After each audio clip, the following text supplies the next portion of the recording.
Félicitations. Éric Champ, Toulon, 48 sélections, équipe de France.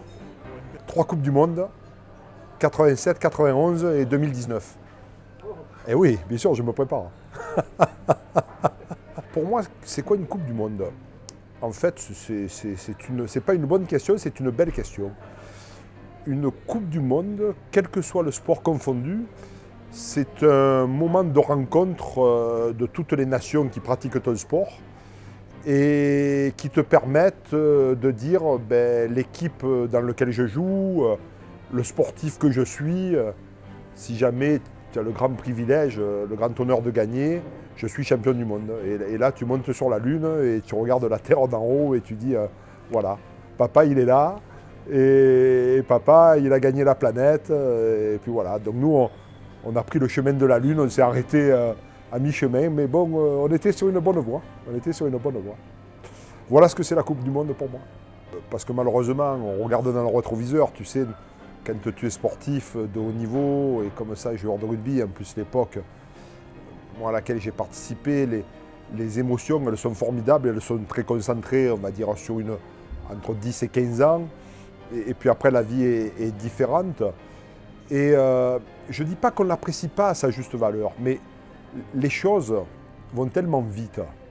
Et la pression, quand tu es sportif de haut niveau, que tu pratiques, elle est tellement permanente que j'ose pas dire que tu n'as pas le temps de l'apprécier, mais comme il faut en permanence être dans cette dynamique, il faut y aller. Donc tu vis le championnat, tu vis le tournoi des 5 nations, puisque nous à l'époque c'était les 5 nations, tu vis les tournées, et puis pouf, tout ça s'enchaîne, il arrive la Coupe du Monde, tu fais la finale, tu la perds, et puis tu te reposes un peu, le championnat reprend. L'émotion, elle est sur le moment, et tu retrouveras sûrement plein d'images qui montreront que l'émotion était intense, notamment la première, quand on a fait la finale, avant le match, pendant bien sûr et aussi après. Mais voilà, quoi. Après on se rend vraiment compte quand les années elles commencent à passer, quand elles commencent à peser, quand tu commences à plus avoir de cheveux ou les avoir blancs, voilà, l'émotion revient et peut-être même un peu plus forte. On s'y prépare de plusieurs sortes. Aujourd'hui, le rugby est professionnel et chaque chose est pesée, mesurée au millimètre, peut-être trop d'ailleurs. Peut-être trop d'ailleurs parce que notre sport demande encore cette dimension d'état d'esprit, ce qu'on appelle des valeurs d'envie, d'appétit. On s'y prépare, nous à l'époque, on s'y préparait au mieux qu'on pouvait s'y préparer. Les moyens de préparation physique étaient différents, ils étaient incontestablement moins mesurés, moins mesurables, on y accordait déjà de l'importance. Donc on s'y est préparé avec nos clubs et on s'y est préparé après par des rencontres. Je me souviens que, je ne crois pas me tromper, mais qu'on était allé dans les Pyrénées, à Saint-Lary, c'est toujours un nom qui sonne. Et je crois que c'était au mois de mai, on y avait même trouvé la neige, comme quoi le réchauffement climatique, tu vois, il n'était pas encore arrivé à Saint-Lary. Oui, il a raison, Serge. Alors ça fait toujours un peu fantasmer les gens. C'est-à-dire qu'ils croient qu'on était une génération où on fonctionnait à la quille de vin rouge et au fromage. Chacun d'entre nous sait ce qu'il a fait pour être compétitif, d'abord dans son équipe pour être sélectionné, et ensuite avec l'équipe de France pour avoir ce résultat, pas formidable, parce que je l'ai dit tout à l'heure, on n'est pas allé au bout, on n'a pas gagné, mais quand même de vice-champion. Oui, effectivement, il y en avait peut-être certains qui n'étaient pas dans un environnement de club qui pouvaient découvrir des choses nouvelles de musculation. Je me souviens le test de VO2 max, je ne sais pas si ça parlera aux gens. Alors c'est sûrement un truc de la préhistoire maintenant pour les gens qui font de la préparation physique, mais nous à l'époque c'était quelque chose d'extraordinaire. Je me souviens qu'on courait derrière un mec avec un vélo qui avait une musique où il fallait suivre le rythme. Moi à Toulon, on avait déjà passé cette dimension de préparation. Je m'entraînais moi pratiquement tous les jours, si ce n'est quelques fois pour préparer le tournoi ou la Coupe du Monde 2 fois par jour. Donc on était déjà un peu là-dedans. C'est vrai que certains d'entre nous avaient des environnements de clubs qui pouvaient être différents, mais Je me souviens quand même, le stage de Saint-Lary avait été un stage sérieux où effectivement on avait peut-être découvert que certains pouvaient à ce moment-là dire « c'est quoi une pompe ?» Mais ce n'était pas des pompes à vélo, hein, attention.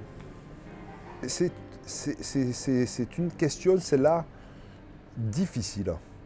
Difficile parce que pour moi, ce que je retiens des matchs, c'est bien sûr le match par lui-même, le jeu qu'on a pu y pratiquer, la victoire, je l'espère, quelquefois la défaite, avec les joies et la tristesse que ça peut apporter, mais c'est aussi tout l'avant-match.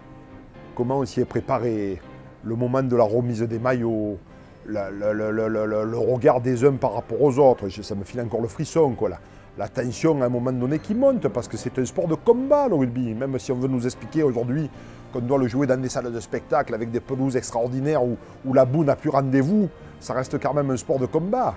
Et donc, il est difficile de retenir un moment, parce que les moments d'émotion, ils sont forts. Il y a des moments qui n'appartiennent pas à une Coupe du Monde, mais quand on se prépare pour jouer les All Blacks en 86 comme à Nantes, le discours, l'attitude, les regards, les sensations, se tenir, c'est exceptionnel. Quand on se prépare, on se fait flageller, parce que c'est les termes, on se fait flageller après les Fidji en quart de finale, parce qu'on doit perdre le match, on le gagne, et qu'on prépare l'Australie combat demi-finale, le discours il est tonique, et puis après il est rendez-vous avec le bon Dieu, rendez-vous avec l'histoire quand on prépare ce discours extraordinaire par Jacques, et puis en plus c'est formidable, ça permet de lui faire un beau clin d'œil sur la pelouse de l'Eden Park à Auckland, et où Jacques est au milieu de cette troupe, et voilà quoi, où je pense, du moins je l'espère, les termes et les mots resteront un peu secrets, ils nous appartiennent un peu. Et moi je trouve que c'est dommage d'ailleurs que certains se soient laissés aller à dire ils ont fait le match avant le match, ils ont perdu la finale parce qu'ils ont fait la fête en demi-finale, ce qui est une connerie énorme, pas de l'avoir fait, mais de dire ça, ils se sont trop préparés, ils se sont trop remontés la pendule sur le terrain avant le truc. On n'a pas le droit d'avoir de regrets. Puis de toute façon, même si on devait se reposer des questions, ça changerait quoi? On ne cherche pas à appartenir à l'histoire. Ce qu'on l'a vécu, on l'a vécu pour nous. Depuis tout petit, on espérait vivre des moments comme ça. Mais encore aujourd'hui, c'est-à-dire, je ne sais pas combien, 30 ans après, peut-être un peu plus. Oui, 32 ans après. Je ne sais même pas, je n'ai même plus compté. À midi, 2 personnes me croisent et me disent « Ah, putain, Eric, c'est formidable ». Bon, moi, j'ai pas fait trop de passes croisées, donc ils n'ont pas pu me dire, on se souvient de la passe croisée ou de la passe de 25 mètres que tu as fait, mais j'avais plutôt rendez-vous avec la guerre. Et ils me disent, c'est pas rare, quoi, sur 10 personnes qui m'interpellent, et de façon gentille, hein, sur le rugby, au moins 9 me rappellent ça. Tu sais, quand tu joues une finale de Coupe du Monde contre les All Blacks, que tu as rendez-vous avec l'émotion, que voilà, à un moment donné, le cerveau, tu le prends, tu le laisses au vestiaire, et tu ne sais plus très très bien ce que tu fais. Il s'est avéré qu'on avait décidé de se mettre en ligne. Moi, je ne sais pas si c'est mes collègues de la Valette qui sont venus là et qui m'ont poussé derrière. Je me suis retrouvé avancé tout seul contre les Blacks. Quand j'ai repris un peu de logique, un peu de normal, je dis oh putain, mauvais temps, parce que là je me suis retrouvé tout seul. C'est pas que les autres s'étaient enfuis, mais ils étaient allés se préparer pour jouer. Et moi je me suis retrouvé effectivement un peu tout seul en face des Blacks, et la caméra a braqué sur moi. Ça a été en plus très bien vendu, je crois, par Pierre Salvia, qui a dû raconter une belle histoire comme il savait le faire, parce que là aussi, aujourd'hui on décortique le rugby, c'est formidable, mais je crois que là aussi tous les gens de l'époque avaient cette capacité aussi à faire passer des sensations, des émotions, des moments qui resteraient, on peut le dire, à notre niveau, dans notre sport, dans l'histoire. Ce que j'ai dit tout à l'heure, franchement, c'était de dire, j'ai un très beau, je m'en souviens souvent, parce que bon, moi j'ai fait 2 Coupes du Monde, celle de 87 et celle de 91, où les choses s'étaient un peu établies. Celle de 87, on pourrait nous comparer à des pionniers. Je ne sais pas, on en parlera peut-être tout à l'heure, mais tant pis, ou tant mieux, c'est saisi dans la caméra. Moi, je me souviens du premier rendez-vous. Le rugby en France, pour les Français, c'était le tournoi des 5 nations. C'était quelquefois par miracle, les All Blacks, les Springboks qui venaient faire une tournée. L'Argentine, étant quand même une grande nation de rugby, n'était pas encore invitée dans ces genres de trucs de tournée ou quoi que ce soit. Donc pour le citoyen français du rugby, c'était plutôt ça. Et là, on nous dit, vous avez rendez-vous en terre australe, en Nouvelle-Zélande, pour jouer la Coupe du Monde. On arrive, et là on découvre, même si on les connaissait, même si on savait qui jouait, les Fidjiens, ils arrivent avec le blazer, la cravate, le paréo. Anton, on se dit, putain, mais c'est extraordinaire, c'est vraiment le carrefour, le rendez-vous de quelque chose du rugby qui va donner une impulsion extraordinaire. Donc ça, moi, ça m'a toujours marqué. Et puis après, avant chaque match, souvent, comme je me le disais quand j'ai porté des maillots, qu'ils soient de Toulon ou qu'ils soient de l'équipe de France, se dire, oh, putain, on t'a filé un maillot, vas-y, régale-toi, quoi. C'est le tournoi des 5 Nations, c'est la finale du championnat de France, c'est la Coupe du Monde de rugby. Vas-y, quoi, donne le maxi et puis il arrivera ce qu'il arrivera. Donc, et de vivre ça, moi je l'ai vraiment vécu très clairement en tant que privilège. J'ai trouvé que c'était un privilège extraordinaire que d'aller représenter mon pays dans cette notion un peu de pionnier.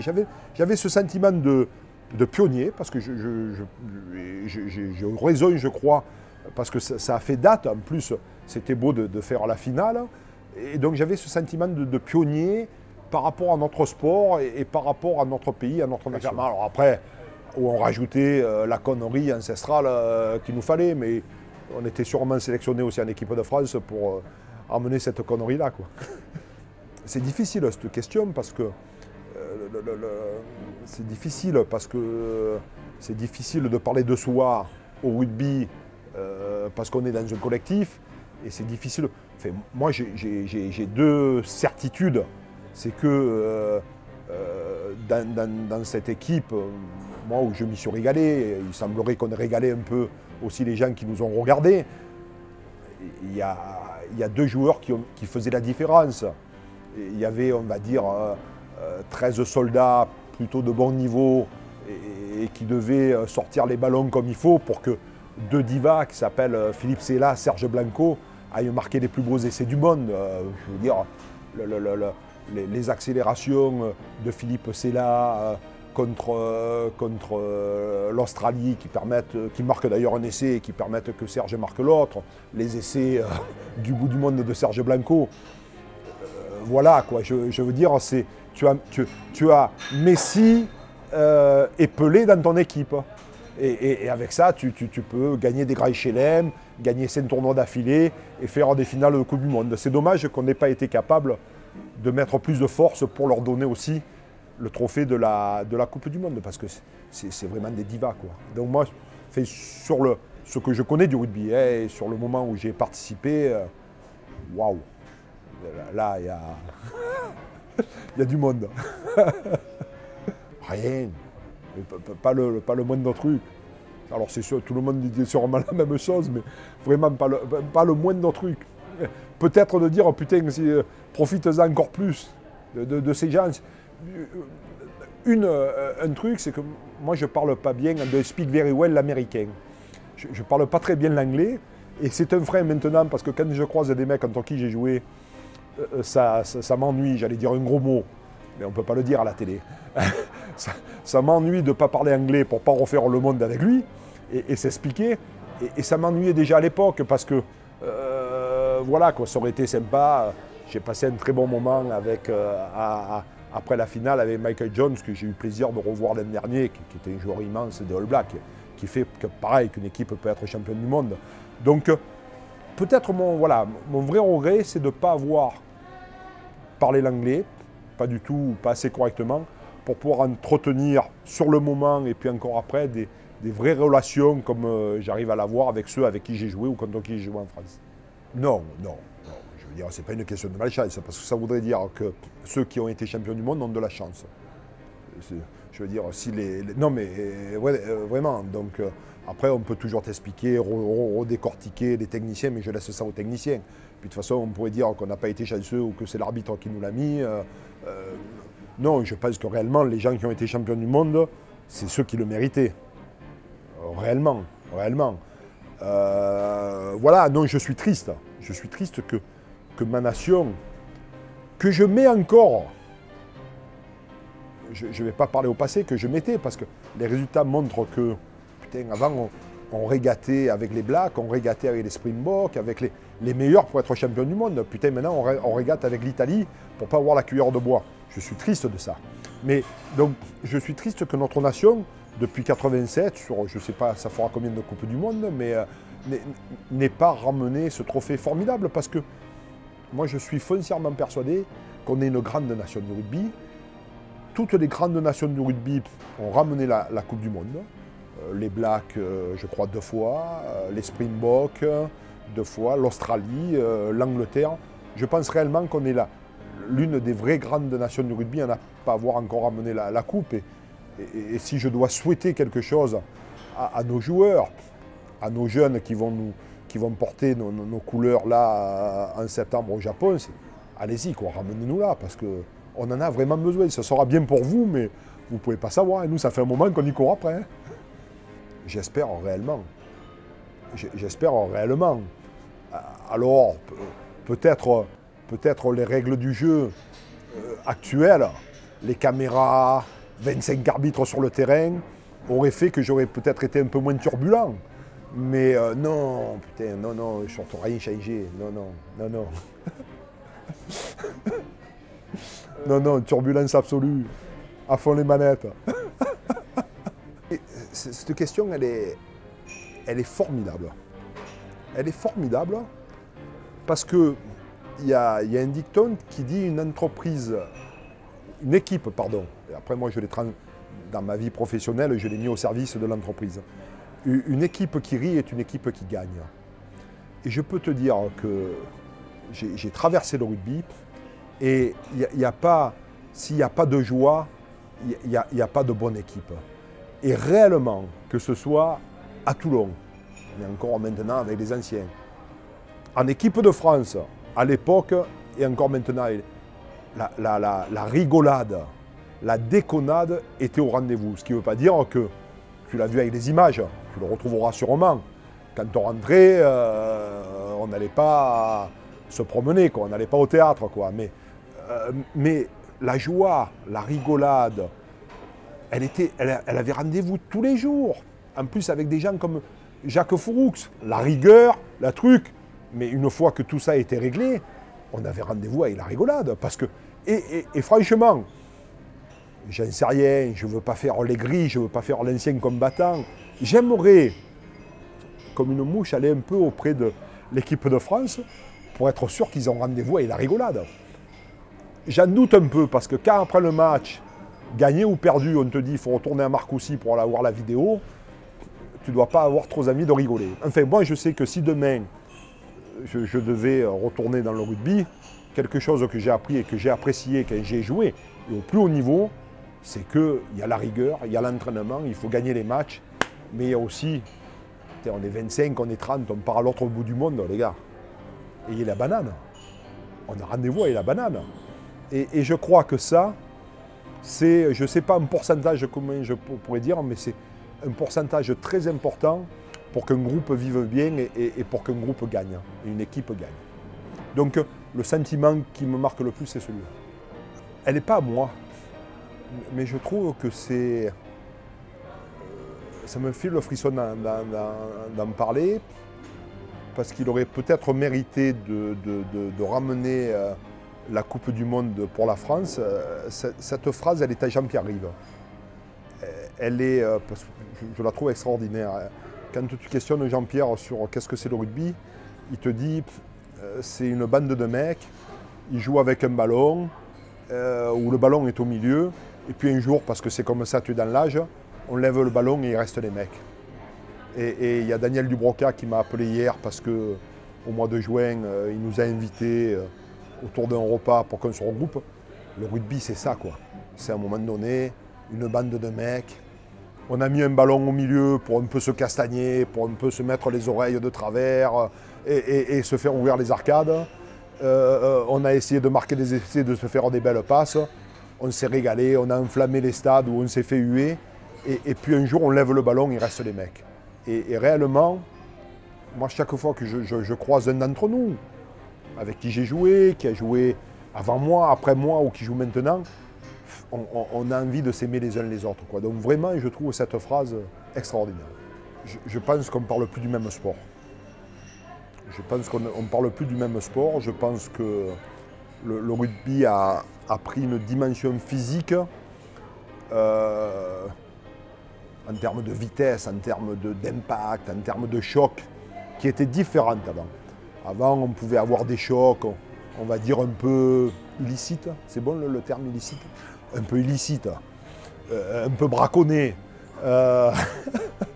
Maintenant, tout est pasteurisé, régulé. Mais putain, quand les mecs ils se tapent dedans, ça fait pas semblant. Oui, le rugby est plus dangereux maintenant que ce qu'il était, nous, à l'époque. Et je crois que les gens qui dirigent notre sport ont un vrai souci. Et moi, je le partage avec eux en termes de réflexion, parce que, oui, les mecs se font mal. Quand tu prends un joueur qui commence à avoir 35 ans, 36 ans, et que tu fais la liste des blessures qu'il a eues, c'est souvent des blessures graves, de gros traumatismes, ainsi de suite. Donc oui, aujourd'hui, il y a une violence physique normalisée qui n'existait pas à l'époque. Je veux dire, avant, les gens étaient différents. Aujourd'hui, si tu fais pas, la majorité des mecs qui jouent au devant derrière, ils dépassent les 100 bornes et ils courent le 100 mètres en 11 secondes. Le moment de la force, quand ça se tape dedans, ça fait pas semblant. Donc oui, c'est des gladiateurs. Oui, c'est des gladiateurs, vraiment. Réellement, mais même pas une demi-seconde de réflexion de gagner la Coupe du Monde, parce que moi je fais partie des gâtés parmi les gâtés. Sûrement un peu à cause de moi ou grâce à moi, sûrement beaucoup à cause de gens qui m'ont permis de jouer avec eux et de vivre truc. Quand tu fais un grand chelem, c'est extraordinaire. Quand tu gagnes 5 ou 6 tournois d'affilée, c'est extraordinaire. Quand tu es champion de France, c'est formidable. C'est une communion extraordinaire avec ta ville, ton public, et ainsi de suite. Mais ce que je disais en intro, je le pense réellement. Les gens qui sont champions du monde, alors de quelque chose qui veut dire, non mais bon, il y a les mecs qui s'inventent champion du monde j'en sais rien, de faire la course des allumettes. Non mais bon, on peut avoir du respect pour eux, mais enfin bon, mais champion du monde d'un sport, de quelque chose qui est établi, ça veut vraiment dire, je suis le patron, quoi. Je regarde les trucs d'en haut. Donc, comme quand même on n'arrive pas à ce niveau-là, si on n'est pas dans un état d'esprit de compétition, d'être conquérant, quand tu es champion du monde, ça y est, tu es allé au bout du chemin, tu as tout gagné. Heureusement qu'on ne l'a pas été en 87, parce que moi je me serais arrêté. Et oui, puisque j'avais battu les Blacks en 86, ce qui est quand même un petit championnat du monde, encore maintenant, hein. Fait le Grand Chelem, champion de France avec Toulon et finaliste, heureusement qu'on ne l'a pas été. Non, je déconne. Je pense qu'on était moins talentueux que les gens qui nous ont battus. On ne peut pas faire de comparaison par rapport à l'équipe de 87. Je pense qu'on était moins talentueux que les nations qu'on a rencontrées, parce qu'ils nous ont battus et de façon tout à fait normale, hein. Alors on peut toujours dire que le match au Parc des Princes contre les Anglais, il y a eu le plan anti-Blanco, ainsi de suite, mais c'est vrai qu'il y a eu le plan anti-Blanco, mais bon, je pense que les gens qui nous ont battus, donc l'Angleterre, je crois qu'ils ont fait la finale, hein. Et c'est quoi? C'est les Australiens qui sont les champions du monde, hein, je crois, étaient plus talentueux que nous. Et donc comme quand tu es compétiteur, il faut aussi accepter qu'il y ait des gens qui à un moment donné soient plus forts que toi. Je sais pas, non, moi je bannis cette notion, le pognon, les béglés. Les béglés, ils sont comme tout le monde, quoi. Je veux dire, ils avaient autant envie que les autres de faire des bons matchs et de gagner les matchs, hein. Moi, j'ai de bons souvenirs par rapport à ça. Alors après, est-ce que l'osmose, est-ce que l'équipe, peut-être une différence, c'est que l'équipe a eu peut-être un peu moins le temps de se construire que ce que nous, on s'était construit en 87. En 87, moi je suis arrivé à l'équipe de France 84, et grosso modo, ce collectif-là, qui est allé en finale, il y a toujours quelques changements, mais a été, on va dire, à 80% à peu près le même. je ne suis pas foncièrement persuadé qu'en 91, on ait eu le même temps de se connaître, pas de préparation, puisque la préparation physique et tout, on était parti aux États-Unis, avait été correcte, mais je ne sais pas si cette équipe avait eu le temps de se construire une histoire pour pouvoir espérer d'être champion du monde ou faire une performance similaire à 1987. Je peux comprendre que chez nous, chez les spectateurs, chez les gens qui aiment le rugby français, c'est pu laisser des grosses frustrations, puisque on était chez nous, et oui, on aurait pu battre les Anglais, mais ils ont sûrement été meilleurs que nous. C'est une histoire sympa, c'est-à-dire que, oui, je me souviens maintenant, ouais, on la mettait puis on la tournait. Je crois que les gens qui avaient initié ça dans le rugby, c'était les Australiens, qui, alors je ne sais pas si c'est en 87 ou durant les test matchs ou avant, chaque fois qu'ils rentraient sur le terrain, ils mettaient un kangourou, et voilà, et je pense qu'ils pensaient que ça leur portait bonheur. Tu sais, le joueur de rugby, il croit aussi, il croit à des choses comme ça. Et genre, je ne sais pas où on avait récupéré cette mascotte, et on avait sûrement dû la mettre. Moi, je trouve que c'était plutôt sympa, j'aime bien. Ouais, mais tu avais fait... Alors, ça m'était sorti, mais alors, vraiment complètement de l'esprit. Donc voilà, tu retrouveras, il y a un truc qui est peut-être sympa aussi à retrouver, c'est que c'était le début de les Blacks, on n'avait pas le droit de faire de la pub puisqu'on était censé être amateur, d'accord? Et les Blacks faisaient de la pub pour je crois que c'était à l'époque une marque de bière. Et il faudrait que tu retrouves cette image, elle est sympa. On avait fait nous une vidéo de cette pub un peu dégradée à la française, quoi. Donc, mais voilà, rendez-vous, il y a sûrement quelque chose de rigolo derrière tout ça, quoi. Moi, écoute, je profite de la vie professionnelle, parce que il faut travailler, et j'essaye de trouver la même compétition, être le même conquérant que ce que je l'étais sur le rugby. Donc cette vie professionnelle qui, tranquillement aussi, il faut le dire, hein, puisqu'on ne parle pas de choses très jeunes, m'emmène vers cette tranche de vie professionnelle qui aurait été extraordinaire. Et puis voilà, la famille, parce que les enfants font eux-mêmes des enfants. Et puis voilà, et puis moi j'ai toujours été amoureux de cette région, mais depuis toujours.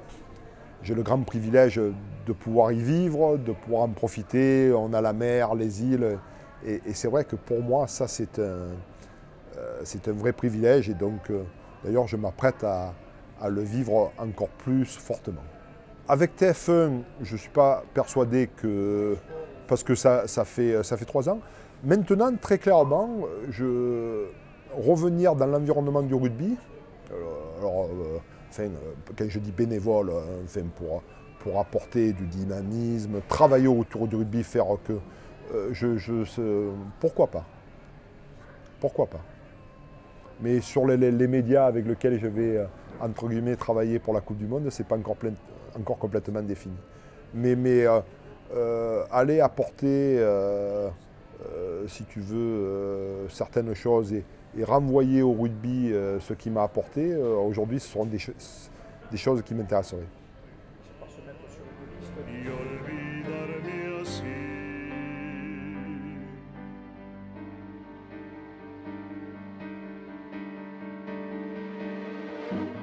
En colores de vida.